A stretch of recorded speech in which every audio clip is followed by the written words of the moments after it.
Hi welcome back to my channel. ఈ రోజు కథ మిస్టర్ CEO ఏడో భాగాన్ని వినేద్దాం. కీర్తిని చూస్తే వాడికి అమ్మో జ్ఞాపకాలు ఎంత వస్తాయో అంత ఇష్టం కూడా మొదలవుతుందిరా. సో కీర్తిని వాడికి ఎంత దగ్గరగా ఉంచగలిగితే అంత తొందరగా అభి లైన్లోకి వస్తాడు. అందుకే ఇప్పుడు మనం చేస్తుంది కూడా మేబీ హెల్ప్ అవ్వచ్చు అంటుండగా అఖిల్ అనే పిలుపు. నా పేరిచ్చావా అన్నాడు. ఎస్ అంటూ రా వెళ్దాం అంటూ లోపలికెళ్తారు. లోపలికెళ్ళి నిల్చునుంటారు. కూర్చోండి అంటూ చైర్ చూపిస్తూ ఎస్ చెప్పండి, ఏంటి సమస్య అని అడిగారు డాక్టర్. డాక్టర్, మాకు ఆరోగ్య సమస్య ఏమీ లేదు, మీ నుంచి మాకు ఒక ఇన్ఫర్మేషన్ కావాలి, అందుకే వచ్చాం. వాట్ మ్యాన్స్, ఇలా చేయొచ్చా? ఏమైనా ఇన్ఫర్మేషన్ కావాలంటే ఓపీ టైం కాకుండా మామూలుగా కలవాలని అంటుండగా డాక్టర్, మేం ప్రయత్నం చేశాం డాక్టర్, కానీ మీరు ఖాళీగా లేదని చెప్పారు, అందుకే ఇలా రావాల్సి వచ్చింది, సారీ అని చెప్పాడు శ్రీ. అంత అర్జెంటుగా ఏం మాట్లాడాలి నాతో అని అడిగాడు డాక్టర్. అఖిల్ అని సైగ చేస్తాడు శ్రీ. అఖిల్ ఫోన్ తీస్తూ, డాక్టర్, మీకు నేను ఎవరిని ఇప్పుడు చెప్తే కూడా గుర్తొస్తుంది, కానీ ఈ ఫోటో చూస్తే ఇంకా బాగా గుర్తుకొస్తుంది అంటూ అమ్మ ఫోటో చూపిస్తాడు. డాక్టర్ ఆ ఫోన్లోని ఫోటోని దీర్ఘంగా చూస్తూ ఈ అమ్మాయి అంటూ ఒక 2 నిమిషాలు ఆలోచించాడు. సార్, బాగా ఆలోచించండి, 7 సంవత్సరాల ముందు జరిగింది.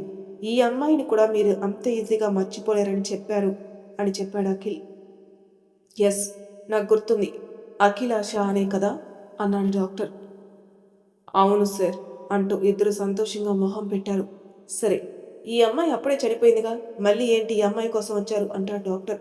సార్, అదే మాకు ఈ మధ్య సారీ అఖిలాష లాగానే ఇంకో అమ్మాయి కనిపించింది, సేమ్, తనకి పుట్టుమచ్చ అండ్ ఒక చేతిలో కాలిన ప్లేస్లో ఉండే ఇంకో మచ్చ, లాంగ్ హెయిర్ అంటూ అఖిల్ చెప్తూ ఉంటే డాక్టర్ పక్కపక్క నవ్వుతుంటాడు.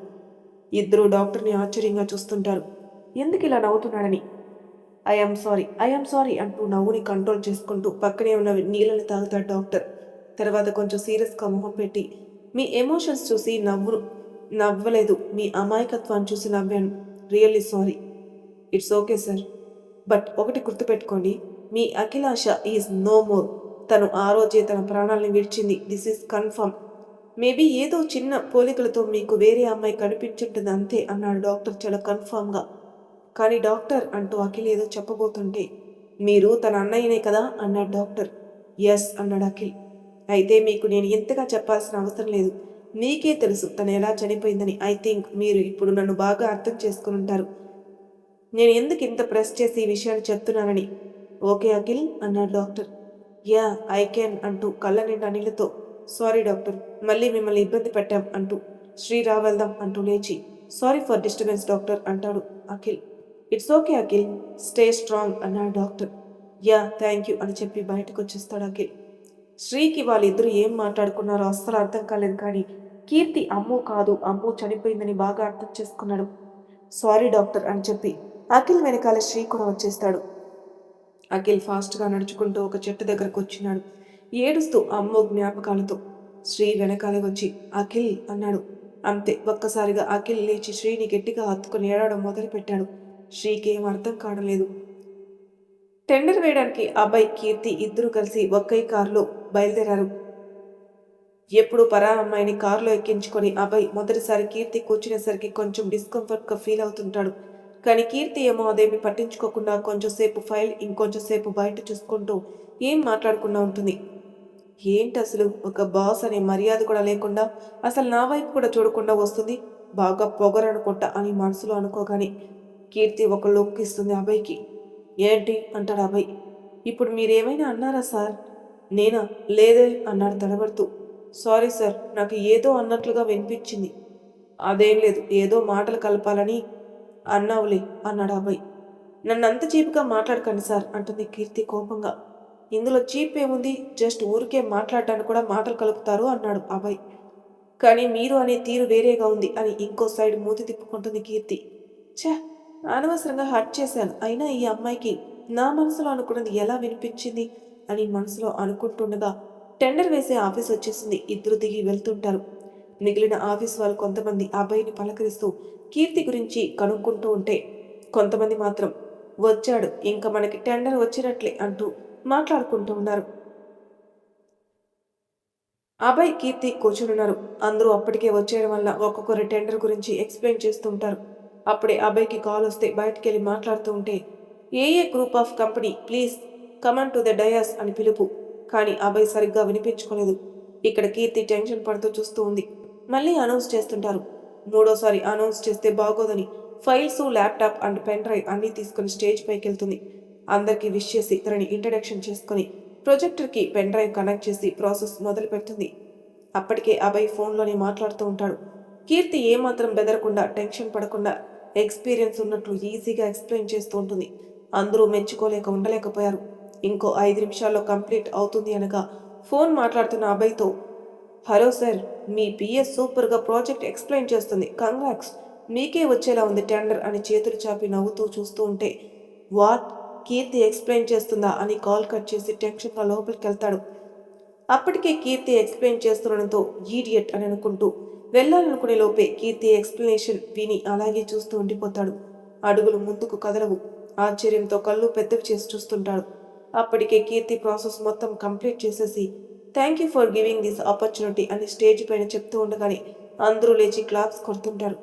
అక్కడ టెండర్ ఇవ్వాలని డిసైడ్ చేయాల్సిన ఆఫీసర్స్ కీర్తి ఎక్స్ప్లెనేషన్కి ఫిదా అయి ఉంటారు. అందరూ బాగా ఎక్స్ప్లెయిన్ చేశామని మెచ్చుకుంటూ షేక్ హ్యాండ్ ఇస్తూ ఉంటే థ్యాంక్ యూ అని చెప్తూ షేక్ హ్యాండ్ ఇస్తూ నవ్వుతూ ఉన్న కీర్తి అప్పుడే కళ్ళు పెద్దవి చేసి చూస్తున్న అబ్బాయిని చూస్తుంది. అబ్బాయి చాలా సీరియస్గా కనిపించడంతో మొహంలో నవ్వు కాస్త పోయి భయం మొదలైంది. ఇంతలో అక్కడున్న వాళ్ళు అబ్బాయికి కూడా షేక్ హ్యాండ్ ఇస్తూ కంగ్రాట్స్ చెప్తుంటారు. వాళ్ళతో రాణి నవ్వు తెప్పించుకుని మొహం పైకి థ్యాంక్ యూ అని చెప్తూనే కీర్తిని సీరియస్గా చూస్తుంటాడు. చచ్చాను అనుకుంటుంది కీర్తి మనసులో. గట్టిగా హత్తుకుని ఏడుస్తున్న అఖిల్ని ఓదార్చి నీళ్లు తాగు అంటూ అక్కడే చెట్టు దగ్గర కూర్చోబెట్టి నీళ్ళిస్తాడు శ్రీ. నీళ్లు తాగి కొంచెం కూల్ అవుతాడు అఖిల్. ఒక 10 నిమిషాలు ఇద్దరు ఒకరినొకరు డిస్టర్బ్ చేయకుండా కామ్గా అలాగే కూర్చొని ఉంటారు. కొంచెంసేపు తర్వాత, నువ్వు అమ్ము విషయంలో ఏదైనా దాచావా అఖిల్ మా దగ్గర అని సూటిగా అడిగాడు శ్రీ. అఖిల్ ఏం చెప్పకుండా సైలెంట్గా ఉన్నాడు. ఖచ్చితంగా దాచావు, అది డాక్టర్ మాటల్లో నాకు అర్థమైంది. కానీ ఏమైందని నేను డాక్టర్ని అడగలేను, ఎందుకంటే ఆ నిజమేంటో నీకు తెలుసు. కానీ నువ్వు చెప్పాలి అనుకుంటేనే చెప్పు, లేకపోతే వద్దు. ఆ నిజం చెప్పి కొంచెమైనా భారం దించుకో అని అంటూ అఖిల్ వైపు చూస్తాడు శ్రీ. కానీ అఖిల్ మాత్రం అలాగే ఉన్నాడు. ఇంకా శ్రీ ఎక్కువగా ప్రశ్నలు వేయకుండా, సరే ఇంటికెళ్ళి కొంచెం రెస్ట్ తీసుకో అని చెప్పి లేచి 2 అడుగులు వేశాడు శ్రీ. 3వ అడుగు వేయలేదు, ఆగిపోయింది. దానికి కారణం అఖిల్ చెప్పిన మాట. మిగిలిన కంపెనీ వాళ్ళు కూడా టెండర్ కోసం చెప్పాల్సినవి అయిపోయింది. ఫైనల్గా ప్రాజెక్ట్ ఎవరికి వస్తుందో 10 నిమిషాల్లో డెసిషన్ తీసుకోవడానికి టైం తీసుకున్నారు. అక్కడ 10 నిమిషాలు అన్నీ చెక్ చేస్తుంటే ఇక్కడ కీర్తి గుండె వేగం 10 రెట్లు పెరిగిపోయింది. కారణం అభయ్ చూపులు. మనకి ఈ ప్రాజెక్ట్ రాకపోతే నీకు ఈ రోజే లాస్ట్ డే ఈ ఆఫీస్లో అన్నట్లుగా చూస్తున్నాడు కోపంగా. కీర్తి ఏమైనా చెప్పాలని లేదా మాట్లాడాలని అనుకుంటున్నా అభయ్ చూపులతోనే ఆపేస్తున్నాడు. అప్పుడు కీర్తి మనసులో ఈ సాంగ్ వెళ్తుంది, చూపులతో గుచ్చి గుచ్చి చంపకురా మేరే హాయ్ అంటూ. అలా 10 నిమిషాలైంది. స్టేజ్ పైకి అనౌన్స్ చేయడానికి ఆఫీసర్ వచ్చి నిలబడ్డాడు. అన్ని రకాలుగా అన్ని ఫైల్స్, ప్రాజెక్ట్ డీటెయిల్స్ చూసి, మేము ఈ టెండర్ని ఏఏ గ్రూప్ ఆఫ్ కంపెనీకి అప్పచెపుతున్నాం. మీరు అనుకున్న ప్లాన్తోనే ఈ ప్రాజెక్ట్ని కంప్లీట్ చేయాలని ఆదేశిస్తున్నాం అంటూ కంగ్రాచులేషన్స్ అంటూ వెళ్ళిపోయారు. కీర్తి సంతోషం అంతా ఇంత కాదు, అసలు ఇది కళ లేదా నిజమా అని ఆలోచిస్తుంది. అంతలో మిగిలిన కంపెనీ వాళ్ళు కూడా ఒక్కొక్కరుగా కంగ్రాట్స్, ఆల్ ది బెస్ట్ అని చెప్పి వెళ్ళిపోతున్నారు. అందరికీ చిన్న స్మైల్తో థ్యాంక్ యూ చెప్తుంటాడు అభయ్. కీర్తి మాత్రం తన 32 పళ్ళు కనిపించేలా నవ్వుతూ థ్యాంక్ యూ అని చెప్తుంది. టెండర్ వచ్చిందనే సంతోషంలో అభయ్ మొహంలోని ఎక్స్ప్రెషన్ చూడటం లేదు కీర్తి. కీర్తిని గమనిస్తూ కోపంగా ఉంటాడు అభయ్. అందరికీ థ్యాంక్స్ చెప్పేసి కారులో వెళ్ళి కూర్చుంటాడు. వెనకాల కీర్తి కూడా వెళ్ళి సంతోషంగా కూర్చుంటుంది. కార్ స్టార్ట్ చేసి ఫాస్ట్గా వెళ్తుంటాడు అభయ్. కీర్తి నవ్వుతూ, చాలా హ్యాపీగా ఉంది సార్, అస్సలు నమ్మలేకపోతున్నాను అంటూ ఉంటుంది అభయ్ని చూడకుండా. అభయ్ సడన్ బ్రేక్ వేసి, యూ ఈడియట్ అని గట్టిగా అరుస్తాడు. ఒక్కసారిగా అంత స్పీడ్లో బ్రేక్ వేయడంతో కీర్తి సీట్ బెల్ట్ కూడా వేసుకోకపోవడంతో టపాల్మని ముందర తగులుతుంది. అంతలోపే అభయ్ అలా తిట్టడం వినిపిస్తుంది. అప్పటికే ముందర ఫోర్స్గా తగ్గడం వల్ల కీర్తికి నుదుటి మీద వాపు వచ్చుంటుంది. అది గమనించిన అభయ్, మళ్ళీ నీకు కొంచెమైనా బుద్ధుందా అంటూ తిట్టడం మొదలుపెట్టాడు. ఇప్పుడు నేనేం చేశాను సార్ అంటూ అమాయకంగా అడుగుతుంది కీర్తి నుదుటిపైన రుద్దుకుంటూ. కళ్ళల్లో కన్నీళ్ళు రెడీగా ఉన్నాయి, ఏ క్షణంలో అయినా బయటికి రావడానికి. ఏం చేశావా, చేసిందంతా చేసి మళ్ళీ నన్నే క్వశ్చన్ అడుగుతున్నావా అంటూ కొంచెం గట్టిగానే అరుస్తూ కోపంగా చూస్తున్నాడు కీర్తిని. కీర్తికి ఒక పక్క దెబ్బ వల్ల కలిగిన వాపులో నొప్పి వస్తుంటే ఇంకో పక్కన అభయ్ మాటలు ఇంకా బాధ కలిగిస్తున్నాయి. అసలు నిన్నెవరు స్టేజ్ పైకి వెళ్ళమని చెప్పారు? ఈ ప్రాజెక్ట్ ఎంత ఇంపార్టెంటో తెలుసా? నీకు ఒకవేళ ఏదైనా మిస్టేక్ జరిగి రాకుండా పోయి ఉంటే నేను ఇలా కూడా కాదు అసలు జాబ్లో నుంచి పీకి పడేసేవాడిని అంటూ గట్టి గట్టిగా అరుస్తున్నాడు అభయ్. కీర్తిలో సహనం అంతా పోయింది. తను మంచి చేసినా అప్రిషియేట్ చేయకపోయా పర్వాలేదు కానీ ఇలా తిట్టడం భరించలేకపోయింది. నీకెవరు పర్మిషన్ ఇచ్చారు అంటూ అరుస్తున్న అభయ్తో, ఎక్స్క్యూజ్ మీ సార్, కొంచెం ఆగండి. ఎందుకు ఇప్పుడు అనవసరంగా తిడుతున్నారు? ప్రాజెక్ట్ మనకే వచ్చింది కదా. రాకపోయి ఉంటే మీరు ఇలా అరవడంలో న్యాయం ఉంది. ఇప్పుడు అడుగుతున్నారు కదా ఎవరు నేను స్టేజ్ ఎక్కమన్నారు, ఎవరు నీకు పర్మిషన్ ఇచ్చారని. 2 సార్లు a group of company please come to the dais అని పిలిచినప్పుడు ఏమైపోయారు మీరు? నేనే గనక అక్కడికి వెళ్ళి ప్రాజెక్ట్ గురించి ఎక్స్ప్లెయిన్ చేసి ఉండకపోయింటే మీకు అసలు ఇంకో అవకాశం కూడా ఇచ్చుండరు. అది గుర్తుపెట్టుకోండి. ఒక పని మీద వచ్చినప్పుడు ధ్యాస ఆ పని మీద పెట్టుకోవాలి. మీ పాటికి మీరు వెళ్ళి ఎవరితోనో కబుర్లు చెప్పుకొని వచ్చారు. నేను వచ్చిన పని మీద ధ్యాస పెట్టి పని పూర్తి చేశాను.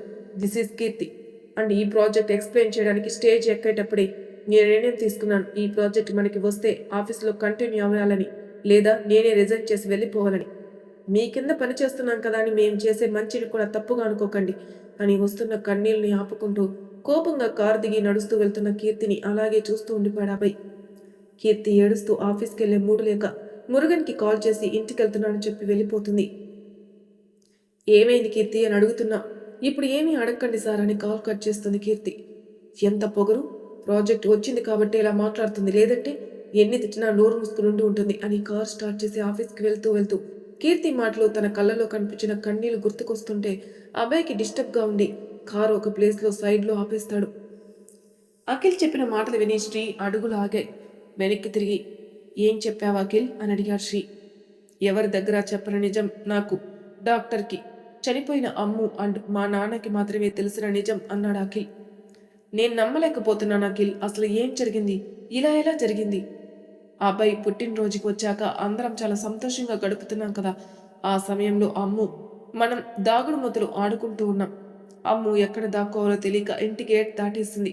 అప్పుడు తను ఆ ఇంటి పక్కనే ఉన్న ప్లేస్లో దాక్కున్నట్లుంది. మనం ఇల్లంతా వెతికి అక్కడికి వెళ్లేలోపు ఆల్మోస్ట్ 1 గంట పైనే అయింది. అక్కడికి వెళ్ళి చూస్తే స్లో లేకుండా అమ్ము పడి ఉంది. వెంటనే హాస్పిటల్కి తీసుకెళ్ళాం. అప్పుడే అమ్ముని టెస్ట్ చేసిన డాక్టర్ అమ్మ గురించి డాక్టర్తో మాట్లాడుతుంటే విన్నాను. అప్పుడు అమ్మ మిగిలిన వాళ్ళు ఏడుస్తున్నారు. అభయ్, నువ్వు కూడా దూరంగా ఉన్నారు. అమ్ముని ఎవరో గ్యాంగ్ రేప్ చేశారని, అది బయటపడకుండా ఏదో వైరల్ ఇంజెక్షన్ చేశారని, అందుకే బాడీ ఇన్ఫెక్షన్ అయిందని, శరీరం మొత్తం ఇన్ఫెక్షన్ వలన డిస్కలర్ అండ్ గుర్తుపట్టలేని విధంగా మారిపోయిందని, ప్రాణాలతో ఇంకో గంట సేపు ఉంటుంది అంతే. ఎవరో మెడికల్ ఫీల్డ్లో ఉండే వాళ్ళు చాలా తెలివిగా ఈ పని చేస్తున్నారు అని చెప్పాడు డాక్టర్. నాన్నకు ఒక్కసారిగా అమ్మో దూరం అవుతుందని తెలిసాక కింద పడిపోయాడు. నేను వెళ్ళి నాన్నకి సపోర్ట్గా ఉన్నాను. అప్పుడే డాక్టర్ నన్ను కలిశాడు. డాక్టర్ ధైర్యం చెప్పి పోలీస్ కంప్లైంట్ ఇవ్వమని చెప్పారు. నాన్నకేం చెప్పాలో తెలియడం లేదు.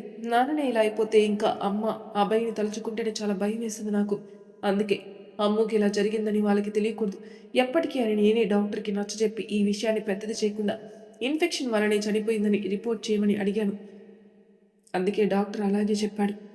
నాన్న కూడా ఆ బాధలోని తన కూతుర్ని కాపాడలేకపోయారని రోజు బాధపడుతూ ఏడుస్తూ తన ఆరోగ్యం పాడు చేసుకోమని అమ్ము దగ్గరికి వెళ్ళిపోయాడు అంటూ కన్నీళ్లతో చెప్తున్న అఖిల్ని, చాలా తప్పు చేశావు అఖిల్. ఇలాంటి మనం అమ్ముకి జరిగింది ప్రపంచానికి తెలియజేసి ఆ తప్పు చేసిన వాళ్ళని శిక్షించి ఉండాలి. నాకప్పుడు ఏం అర్థం కాలేదు శ్రీ. చెప్పానుగా, అమ్మకి ఒకవేళ ఇలా అని తెలిస్తే తను కూడా నాన్నలాగే నాకు దూరం అవుతుంది. అంతేకాదు, అబ్బాయి అసలు అమ్మకి ఇలా జరిగిందని తెలిస్తే తనే ప్రాణం పోతుంది. ఇప్పటికే తను చనిపోయిందనే విషయాన్ని మర్చిపోలేకపోతున్నాడు. ఇంక ఈ విషయం తెలిసిందంటే అబ్బాయి పిచ్చివాడైపోతాడు. అందుకే ఈ నిజం నాతోనే పోవాలి, ఇప్పుడు నీతో అంతే అన్నాడు అఖిల్ చాలా స్ట్రిక్ట్గా. శ్రీ ఆలోచిస్తున్నాడు.